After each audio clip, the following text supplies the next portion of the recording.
Iran மீது அமெரிக்காவும் இஸ்ரேலும் தொடர்ந்து மிக கடுமையான தாக்குதல்களை நடத்துகிறார்கள் என்பதில் எந்த மாற்று கருத்துமே கிடையாது. அந்த தாக்குதல்கள் எல்லாம் கிட்டத்தட்ட இதுவரைக்கும் 2000க்கு மேற்பட்ட அப்பாவிகள் அங்கே கொல்லப்படுகிற அளவுக்கு நிலைமை மாறி இருக்கிறது. 200க்கும் மேற்பட்ட குழந்தைகள் கொல்லப்பட்டிருக்கிறார்கள். ஈரானுடைய கட்டிடங்கள் ஸ்ட்ரக்சர்ஸ் நிறைய அங்கே பாதிப்புக்குள்ளாகி இருக்கிறது. மருத்துவமனைகள் தாக்கப்பட்டிருக்கிறது. இப்படி பலத்த அழிவு உள்நாட்டுக்குள்ள ஈரானுக்கு ஏற்பட்டிருக்கிறது என்பதை யாரும் மறுப்பதற்கு இல்லை. ஆனால் அதற்கு ஈக்குவலாக அதற்கு மேலாகவும் ஈரான் இஸ்ரேல் மீதும் அமெரிக்காவினுடைய தளங்கள் மீதும் பதிலடி தாக்குதல்களை கொடுத்து கொண்டிருக்கிறது. எனவேதான் இந்த 28 நாட்களாக ஈரானை வீழ்த்த முடியாமல் தவித்துக் கொண்டிருக்கிறது அமெரிக்க இஸ்ரேலிய கூட்டு ஆக்கிரமிப்பு படைகள். பொதுவாகவே அமெரிக்காவினுடைய கப்பல் விமானங்களை சுமந்து கொண்டு வரக்கூடிய தாக்குதல் விமானங்களுடைய கப்பல் ஒரு ஏரியாவுக்கு வருதுனாலே அந்த ஏரியாவை நடுங்கி போயிடுவாங்க. நமக்கு தெரியும், வெனிசுவேலாவுக்கு கப்பல்களை அனுப்பியிருந்தார் அமெரிக்க அதிபர். அத்தோட வெனிசுவேலா காலின்னு நினைச்சாங்க. வெனிசுவேலாவுக்குள்ள பூந்து நிக்கோலஸ் மதுரோவை தூக்கிட்டு போனதோட வெனிசுவேலா சரண்டர் ஆயிட்டாங்க. அதனால அந்த யுத்தம் அங்க நடக்கல. இதே மாதிரி எந்த ஒரு ஏரியாவை அவங்க அடக்க நினைச்சாலும் அமெரிக்காவினுடைய போர்க்கப்பல்களை அங்கே அனுப்பி விடுவார்கள். அதற்கு பிறகு ஒரு யுத்தம் ஏற்படும். போர்க்கப்பல் வந்தாலே ஒரு பயங்கரமான சூழல் அங்கே உருவாகிவிடும். ஆனால் ஈரானியர்களோடு மாத்திரம் அவர்களுடைய இந்த வல்லரசு வல்லாதிக்கங்களை காட்ட முடியாமல் தோல்விக்கு மேல் தோல்வியை சந்தித்துக் கொண்டிருக்கிறார்கள். ஆனால் ஈரானுக்குள்ள நடக்கக்கூடிய தாக்குதல்கள் அவர்களுடைய தளபதிகள் கொல்லப்படுகிறார்கள் என்பதை யாரும் மறுப்பதற்கோ மறைப்பதற்கோ இங்கு ஒன்றுமில்லை. ஒரே நாள் தாக்குதல் 24 மணி நேரங்களுக்குள்ளாக அலி ஹாமனியையே அவங்க கொலை செய்திருந்தாங்க. அதற்கு பிறகு அவர்களுடைய உச்ச பாதுகாப்பு கவுன்சிலுடைய தலைவர் அலி லாரிஜானி கொல்லப்பட்டார். அவர்களுடைய கொலை பட்டியலில் இன்னும் பல பேர் இருக்கிறாங்கிறதுல எல்லாம் எந்த மாற்று கருத்தும் கிடையாது. ஆனால் இப்படி தலைவர்களை அவர்கள் வீழ்த்தி கொண்டிருந்தாலும் ஈரானுடைய அரச கட்டமைப்பை வீழ்த்த முடியவில்லை. ஈரான் ஸ்டேபிளாகவே நின்று கொண்டிருக்கிறார்கள் என்பதை கவனிக்க முடிகிறது. அந்த வகையில் இன்றைய தினம் அமெரிக்காவினுடைய சென்டகாம் வெளியிட்டிருக்கக்கூடிய அறிவிப்பில் இந்த யுத்தத்தில் ஈடுபட்ட ராணுவப்பு வெளியிட்டிருக்கக்கூடிய அறிவிப்பு பிரகாரம் இஸ்ரேலுடைய தாக்குதல்கள் IRGC கடற்படை தளபதி அட்மிரல் அலி ரேசா அவர்கள் கொல்லப்பட்டிருக்கிறார்கள் என்கிற செய்திகள் வெளியாகி இருக்கிறது. அதனை ஈரானும் ஒப்புக்கொண்டு அறிவித்திருக்கிறது. எங்களுடைய கடற்படை தளபதியை நாங்கள் இழந்திருக்கிறோம் என்று. கடற்படை தளபதியை தான் இழந்திருக்கிறாங்களே தவிர கடற்படை அவங்க இலக்கலங்கிறதையும் நம்ம புரிஞ்சுக்கிறோம். ஆனால் அதற்கு பிறகு வரக்கூடிய செய்திகளை நீங்க எடுத்துக்கிட்டீங்கன்னு சொன்னா ஈரானிடம் இப்போது கடற்படையே கிடையாது, கடற்படை தலைவரும் கிடையாது என பென்டகனுடைய தலைவர் ஹெக்ஸத் விடுத்திருக்கக்கூடிய அறிவிப்பை நம்ம பார்க்க முடியும். எனவே அவங்க கடற்படை தலைவரை கொண்டுட்டாலே கடற்படையே கிடையாது. கடற்படை எத்தனை தடவை தான் நீங்க இல்லை இல்லைன்னு சொல்றது? யுத்தம் ஆரம்பிச்சு 3வது நாளே ஈரானுக்கு கடற்படையே கிடையாது, ஈரானுடைய கடற்படையில் எல்லா கப்பலையும் அழிச்சிட்டோம் அப்படின்னு சொன்னாங்க. அதுக்கு பிறகு அமெரிக்க அதிபர் 36 கப்பல் அழிச்சதா சொன்னாரு. பிறகு கொஞ்சம் ரிவர்ஸ் வந்து 30 கப்பல் என்று சொன்னாரு. இப்படி ஒவ்வொரு நாளும் வாய்க்கு வந்ததையெல்லாம் வந்த மாதிரி பேசக்கூடிய ஒரு குரூப்பாக அமெரிக்காவும் அமெரிக்காவுடைய ஆட்களும் மாறி இருக்கார். இன்னும் சொல்ல போனா சர்வதேச அளவில் நகைப்புக்குரிய ஒரு ஆளாக அமெரிக்க அதிபரும் அவருடைய ஆட்களும் மாறி இருப்பதை நீங்க பார்க்க முடியும். திடீர்னு இன்னைக்கு வந்திருக்கக்கூடிய ஒரு செய்தி நீங்க பார்த்திருக்கலாம். மாஸ் மீடியாக்களை வெளியிட்டிருக்கக்கூடிய செய்தி தான். அவர் காங்கிரஸ்ல பேசும்போது அமெரிக்காவினுடைய பாராளுமன்றத்தில் பேசுகிற நேரத்தில் என்ன சொல்றாருன்னா, ஈரான் தன்னுடைய ஆன்மீக தலைவராக சுப்ரீம் லீடராக என்னை வந்து பதவியேற்றுக் கொள்ளுமாறும் சொன்னார்கள். ஈரான்காரங்களுக்கு தலை மரகலண்டு போய் கிடக்குதா இப்படி சொல்லி இருந்தா, அல்லது இந்த ஆளுக்கு மரகலண்டான்னு யோசிக்கணுமா இல்லையா? அவங்க ஆன்மீக தலைவர், ஆன்மீகத்துக்கு தலைவர் வச்சிருக்கிறாங்க, அரசியலுக்கு தலைவர் இல்லை. இந்த யதார்த்தம் இருக்கணுமா இல்லையா? சின்ன பிள்ளைக்கும் தெரியுமா இல்லையா? இந்த ஆள் கிறிஸ்டியன், அவங்க யாருங்கிறது உலகத்துக்கே தெரியும். அப்படி இருக்கும்போது இந்த ஆளை கூட்டு வந்து எங்களுக்கு ஆன்மீக தலைவராக இருங்கன்னு சொல்லுவாங்க. இன்னொன்று, இந்த ஆளை வந்து முதல்ல மனுஷனாக வைக்கிறதே ரொம்ப யோசிக்க வேண்டிய ஒரு இடம். ஏன்னா எப்போ என்னத்தை பேசுவான்டே தெரியாது. இவர் ஆன்மீகத்தை சீரியஸாக சொல்றாரு. அந்த ஆள் பார்லிமெண்ட்ல காமெடியா எல்லாம் சொல்லலை, சீரியஸாகவே அந்த ஆள் சொல்றாரு. கீழே இருக்கிறவன் அத்தனை பேரும் கை தட்டுறாங்க. என்னன்னா, அந்த மன்னருடைய சபையில் கைதட்டலாட்டி இருந்தால் நம்மளை ஏதாவது பண்ணி விட்டுருவான், அதனால் கைதட்டி தொலைச்சிருவோம் என்கிற விதமாக வேண்டா வெறுப்பாக செய்யக்கூடிய காரியமாக கூட அவர்கள் அதில் ஈடுபட்டிருக்கலாம். ஆனால் இப்படியெல்லாம் பேசுகிறாருன்னா இந்த ஆளை எந்த இடத்துல வைக்கிறது? இந்த மாதிரி ஒரு காமெடி பீஸுகளாக மாறி இருக்கக்கூடிய சூழலை நாம் பார்க்க முடியும். அந்த அடிப்பெல்லாம் கடற்படை தளபதியும் இல்லை, கடற்படையும் இல்லை அப்படிங்கிறாங்க. கடற்படையே ஈரானுக்கு இல்லைன்னா ஹொர்முஸ்ல நீங்கள் ஏன் தடுமாறிக்கிட்டு இருக்கிறீங்க? ஹொர்முஸ்ல அசால்ட்டா கப்பல் போயிட்டு வர முடியுமா இல்லையா? ஹொர்முஸ் அவன் வளைச்சு பிடிச்சிக்கிட்டு தாக்குதல் நடத்துறான்னா கடற்படை இல்லாமல் தான் அதை பண்ணிக்கிட்டு இருக்கிறானா? அதை தாண்டி நீங்கள் பார்த்தீங்கன்னா ஈரானை பற்றி இன்றைக்கு அமெரிக்க அதிபர் டொனால்ட் ட்ரம்ப் நிறைய விஷயங்களை பேசியிருக்கிறாரு. மத்திய கிழக்கில் தொடர்ந்து யுத்தம் நடந்துகிட்டு தான் வருகிறது அப்படின்னு சொல்லக்கூடிய அமெரிக்க அதிபர் ஈரானுடைய ராணுவம் பெருமளவில் அழிக்கப்பட்டு விட்டது அப்படின்னு சொல்லி திரும்பவும் சொல்றாரு. நாங்கள் ஈரானுடைய ராணுவத்தை பெரிய அளவில் அழிச்சிட்டோம். பெரிய அளவில் அழிச்சிட்டோம்னா எவ்வளவு என்று சொல்லும்போது அவர் என்ன சொல்றாருன்னு கேட்டா, கிட்டத்தட்ட 90% அவர்களுடைய ஏவுகணைகளை அழித்து விட்டோம். ஃபர்ஸ்ட்டுக்கு 80ன்னாரு, இப்போ 90 இருக்கிறாரு.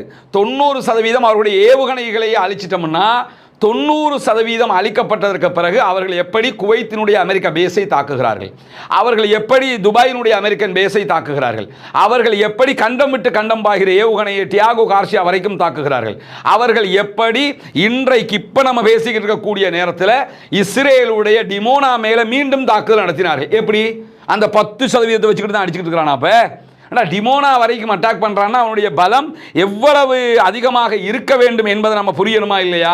அப்ப என்னன்னு கேட்டா, வாய்க்கு வந்ததை எல்லாம் பேசக்கூடிய ஒருவராக தற்போது அமெரிக்க அதிபர் டொனால்ட் ட்ரம்ப் மாறி இருக்கக்கூடிய சூழல்ல தான் ஈரானுடைய ராணுவத்தை பெரும் அளவில் நாங்கள் அழித்து விட்டோம் என்று சொல்லக்கூடியவர் தொடர்ந்து பேசுறாரு. நாங்கள் ஈரானை முழுவதுமாக அழித்து வருகிறோம், அவர்கள் தோற்கடிக்கப்பட்டு விட்டார்கள், அவர்களால் மீண்டும் எழுச்சி பெறவே முடியாது, ஈரானுக்கு திரும்ப எந்திரிச்சு நிற்கிறதுக்கு வாய்ப்பே கிடையாதாம். இப்போது ஒரு ஒப்பந்தம் செய்து கொள்வதற்கு அவர்களுக்கு ஒரு வாய்ப்பு கிடைத்திருக்கிறது. நேத்து என்ன சொன்னாலே, நாங்க ஒப்பந்தத்துக்கு எங்களிடத்தில் ஈரான் கெஞ்சி கொண்டிருக்கிறது அப்படின்னு சொல்லி சொன்னாரு.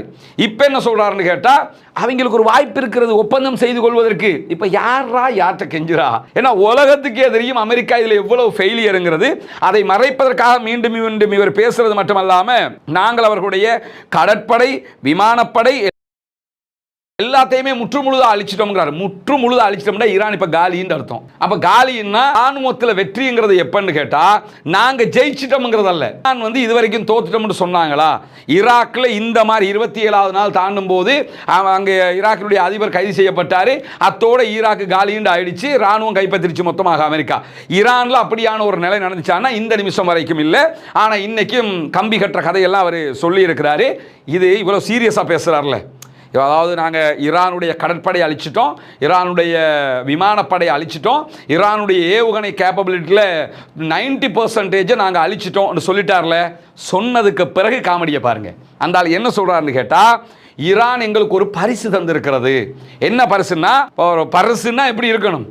இன்றைக்கு 10 எண்ணெய் கப்பல்களை ஹொர்முஸ் வழியாக அனுப்புவதற்கு அவர்கள் ஒப்புக்கொண்டு 10 பேருக்கு வழி விட்டுருக்கிறாங்க. முதல்ல அவன் வழிவிட்டது உனக்காக இல்லை, அவன் அந்தந்த நாடு. இப்போ மலேசியா சற்று நேரத்துக்கு முன்பதாக மலேசியாவுடைய பிரதமர் அறிவிச்சிருக்கிறாரு, இன்னைக்கு எங்களுடைய 2 கப்பல்களுக்கு ஈரான் அனுமதி தந்தது. அந்த 10ல் 2 மலேசியாவுடையது. இன்னைக்கு பாகிஸ்தான் 2 கப்பல், 10ல் 2 பாகிஸ்தான் 4. இன்னைக்கு இந்தியாவுடைய 2 கப்பல், 10ல் 2 இந்தியாவுடைய 6. அப்போ மொத்தத்தில் 10 கப்பலில் 6 கப்பல் 6 நாடு அறிவிச்சிட்டாங்க. நாங்கள் ஈரானோட பேசி கொண்டு போகிறோம்னு டேக்கியும் அறிவிச்சிருக்கிறாங்க 2 கப்பல். 8 கப்பல்கள், 4 நாடுகளுடைய கப்பல்கள் அந்தந்த நாடு ஈரானோட பேசி இதை செய்யறாங்க. பேசுறது மட்டுமல்ல, கப்பம் கட்ட வேண்டியிருக்கு. இப்ப ஈரானுக்கு காசு கட்டுறாங்க. ஒரு கப்பலுக்கு $2 மில்லியன் அமெரிக்க டாலர் காசு கட்டணும். அமெரிக்க டாலர்கள்னா டாலர்ல கட்டக்கூடாது. 2 மில்லியன் அமெரிக்க டாலர்களுக்கு பெறுமதியான பணத்தை சீனாவினுடைய அவர்களுடைய கரன்சியில் யுவான்ல என்ன பண்ணணும்னு கேட்டால் கட்டணும்னு சொல்லி இருக்கிறாங்க. அப்படி காசை கட்டிட்டு தான் இந்த நாடெல்லாம் கொண்டு போகிறாங்க. இந்த ஆள் என்ன நினச்சிக்கிட்டு இருக்கிறான்னு கேட்டால், பரவாயில்லையே நமக்காக அவன் விட்டுக்கிட்டு இருக்கிறானே, அவர்களுக்கு பரிசாக 10 கப்பல்களுக்கு வழி விட்டார்களாம். இப்போ நீங்கள் ஜெயிச்சிட்டீங்கன்னா ஜெயிச்சிட்டேன்னு சொல்லணும். ஜெயிச்சவனுக்கு தோத்து போனவன் பரிசு தருவானா? இவன் தோத்துட்டேங்கிறீங்க, தோத்து போனவன் பரிசு கொடுத்தாலும் அதுவும் எப்படி பரிசு? ஹொர்முஸை மூடி வச்சிருக்கிறான்.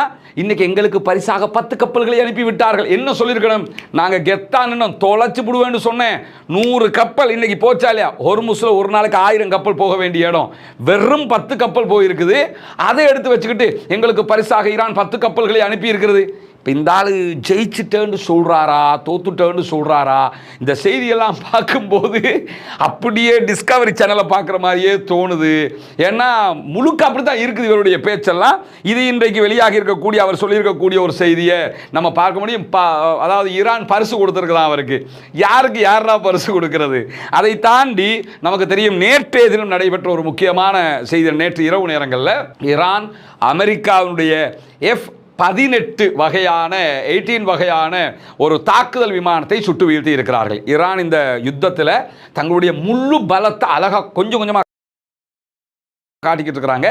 உலகத்திலேயே தாக்குதல் நடத்த முடியாது, அழிக்க முடியாது என்று சொன்ன F-35 விமானத்தை சுட்டு வீழ்த்தியது ஈரான். சுட்டு வீழ்த்தியது அமெரிக்காவுக்கு பெரிய அவமானகரமானதாக மாறி இருந்த நிலையில் நேற்றைய தினம் அவங்க விடுத்திருக்கக்கூடிய அறிவிப்பில் F-18 வகையான, அது F-35 அளவுக்கு இல்லைன்னா கூட F-16க்கு பிறகு வந்த F-18 ஜெனரேஷனை கொண்ட விமானம், அதுவும் தாக்குதல் விமானம், ரேடாருக்கு சிக்காத விமானம், உச்சகட்ட பலத்தோடு இருக்கக்கூடிய விமானம், அந்த விமானத்தையும் சுட்டு வீழ்த்திருக்கிறாங்க. எல்லாத்தையும் வீடியோவாக காட்டுறான், சும்மா சொல்லலை, வீடியோவா காட்டுறான். ஆனா இல்ல இல்ல எங்கள் விமானம் எதுவும் சுட்டு வீழ்த்தப்படவில்லை, பத்தியா நாங்கள் எப்படி இருக்கோம் தெரியுமா, நாங்க சூப்பரா இருக்கிறோமேங்கிற விதமாக மீண்டும் பீலா விட்டு இருக்கிறது அமெரிக்காங்கிறத பார்க்க முடியும். அமெரிக்காவினுடைய உலகமே இதை காட்டுது. அமெரிக்கானால கெத்து தெரியுமா, F-18, F-16, F-15, F-35, இதுதான் அமெரிக்காவினுடைய பலம்னாங்க.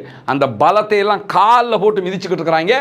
நேற்று அவர்களுடைய உலகத்தில் பலம் வாய்ந்த இன்னும் ஒரு விமானத்தையும் சுட்டு வீழ்த்தி இருக்கிறது ஈரான் என்கிற செய்திகளுக்கு மத்தியில் இஸ்ரேலிய அமெரிக்க மோதல் தீவிரமடைந்தால் ராணுவ நடவடிக்கை எடுக்கப்படும் என்று சொல்லி இன்றைக்கு ஹவுத்தீஸ் அறிவித்து இருக்கிறார்கள். இதுவரைக்கும் இந்த போர்ல ஹூத்தீஸ் லைனுக்கு வரல, வருவன்னு சொல்றாங்க, இன்னும் வரல. ஆனா நீங்க இதுக்கு மேலையும் ஈரான் மேல தாக்குதல் நடத்தினா எந்த நேரமும் நாங்கள் சண்டைக்கு வரலாம். ஹொர்முஸை மூடி வச்சிருக்கிறதுல படாத பாடுபட்டுக்கிட்டு இருக்கிறீங்க. ஹொர்முஸோட சேர்த்து செங்கடல பாபல் வந்தவையும் மூட வச்சிடாதீங்கிறாங்க. ஹொர்முஸ் மட்டும் தான் இப்போ மூடி இருக்குது. குறைஞ்சபட்சம் சவுதியிலிருந்து நீங்கள் சவுதியில் கிழக்கு பகுதிகளில் இருந்து யான்பு அங்குங்கிறதெல்லாம் பெட்ரோல் எடுக்கிறதா இருந்தால் கூட செங்கடல் வழியாக பாபல் மந்த வழியாக தான் போகணும். இதாவது உங்களுக்கு ஓப்பனில் இருக்குதுன்னு சொல்லி சந்தோஷப்பட்டுக்கிறங்க.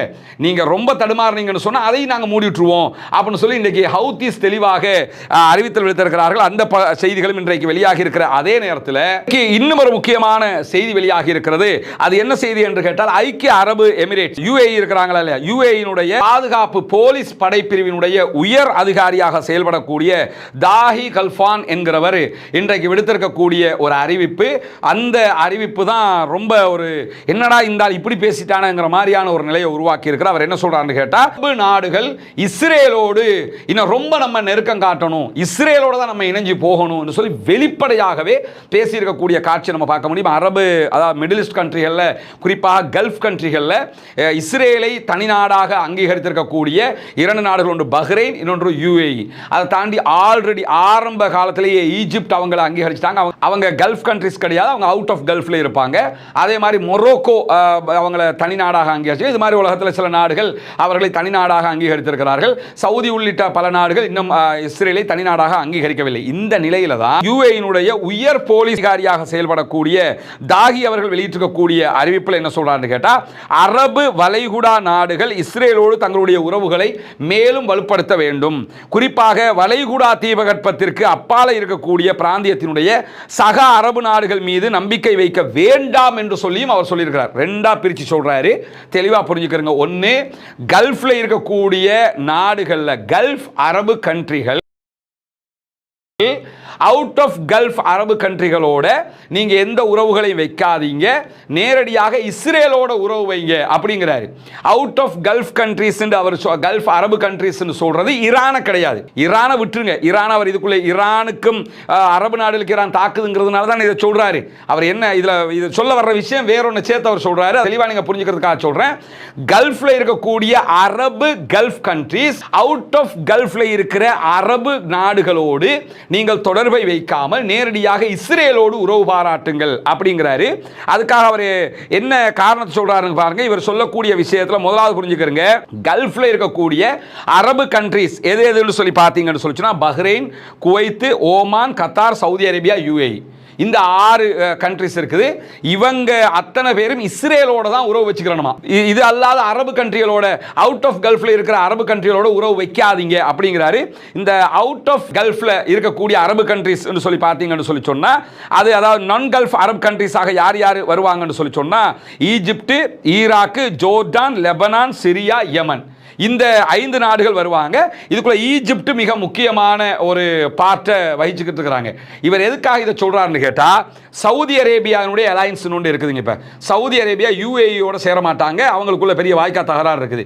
சவுதி என்ன பண்றாங்கன்னு கேட்டா, இஸ்ரேலோடையும் சேராம அமெரிக்காவோட அவங்க இருந்தாலும் நேரடியாக இஸ்ரேலை தனி நாடாக அவங்க அங்கீகரிக்கல.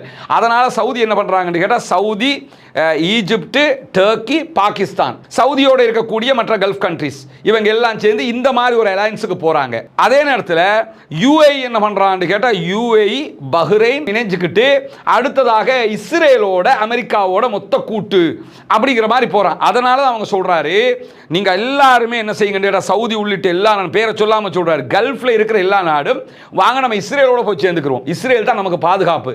யாருக்கு யாரா பாதுகாப்பு? எங்க போய் சேர்ந்து வெளிப்படையா சொல்றாங்க, பச்சையாக வாங்க போய் சேர்ந்துக்கிறோம்.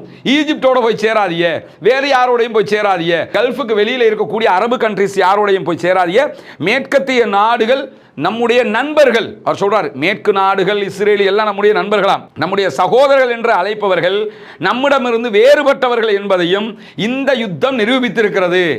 என்னன்னா, ஈஜிப்ட், பாகிஸ்தான், துருக்கி எதுவுமே ஈரானோட சண்டைக்கு போகல. முதல்ல நீ போனியா சண்டைக்கு? நீங்களே ஈரானோட சண்டைக்கு போகல, அப்ப அவன் எதுக்குடா சண்டைக்கு போறான்? இவங்களுக்கு அடிக்க துப்பு இல்லை, நீங்களாம் பார்த்துக்கிட்டு இருக்கிறீங்க தானே அப்படிங்கிறாங்க. அப்ப என்ன அர்த்தமா? இஸ்ரேலும் அமெரிக்காவும் அடிக்கிறான்ல, நீங்களாம் அடிக்காம இருக்கிறீங்க ஈரானுக்கு, இஸ்ரேலும் அமெரிக்கா அடிச்சுக்கிட்டு இருக்கிறான், எனவே நாங்கள் இஸ்ரேல் பக்கம் நிற்போம். எவ்வளவு கேவலமான உச்சகட்ட திமிரு பிடிச்ச ஒரு பேச்சாக இருக்கும். முழு இஸ்லாமிய உம்மத்தையும் கொண்டு குழி தோண்டி புதைக்கிற ஒரு பேச்சை இந்த ஆள் பேசியிருக்கிறது மட்டுமல்லாம, நம்மோட இணக்கமாக பழகி நம் மீது அனுதாபம் காட்டும் சக முடியாட்சி நாடுகளை தவிர நம்மளோட இணக்கமா சில அரசர்கள் ஆட்சி செய்யக்கூடிய நாடுகள் இருக்குதான். எது? பஹ்ரைன் இருக்குது, மன்னர் இருக்கிறார்ல, பஹ்ரைன் இருக்குது, இவங்களோட இணைஞ்சு போகிற குவைத் இருக்குது, இந்த மாதிரி ஜோர்டான் இருக்குது, இந்த மாதிரி நாடுகளை தவிர, ஓமான், இந்த மாதிரி நாடுகளை தவிர வேறு யாரோடையும் நம்ம சேர்ந்து போகக்கூடாதுங்கிற விதமாக அவர் சொல்றாரு. முதல்ல நீங்க ஈரானோட சண்டைக்கு போனீங்கன்னாலே உங்களுடைய மன்னராட்சி காலியாக போயிடும். அதை தக்க வச்சுக்கிறதுக்காகத்தான் போகாமலே இருக்கிறாங்க. அதை தாண்டி ஈரானுக்கு எதிரான போருக்காக அமெரிக்காவையும் இஸ்ரேலையும் இவர் பெரிய அளவில் பாராட்டி பேசியிருக்கிறார் அந்த அறிக்கையில்ங்கிறத தாண்டி, பிராந்தியத்தில் பாரசீகத்தினுடைய ஆதிக்கத்தை ஆதரிக்கிறதுக்காக உருவாக்கப்பட்ட அழிவு இயந்திரங்களை அகற்றுவதற்கு தான் அமெரிக்காவும் இஸ்ரேலும் தாக்குதல்களை நடத்தி கொண்டே இருக்கிறாங்க. பாரசீகத்தை வீழ்த்துறதுக்கு தான் அவங்க தாக்குதலை நடத்துறாங்க. நம்ம அப்போ அவங்களோட தான் போய் சேரணும் அப்படின்னு சொல்லி எவ்வளவு ஒரு பச்சையான பேச்சை இன்றைக்கு யுஏஇனுடைய உயர் பாதுகாப்பு அதிகாரி விடுத்திருக்கக்கூடிய செய்திகளை நம்ம பார்க்க முடிகிறோம். அதே நேரத்தில் அமெரிக்காவினுடைய படைகள் நகர்த்தப்பட்டு வருகிறது, மீண்டும் ஈரானை நோக்கி போர் நிறுத்த பேச்சுவார்த்தைகள் முடங்கி கொண்டிருக்கிறது என்கிற செய்திகளும் தொடர்ந்து வெளியாகக்கூடியதை நம்ம பார்க்க முடியும்.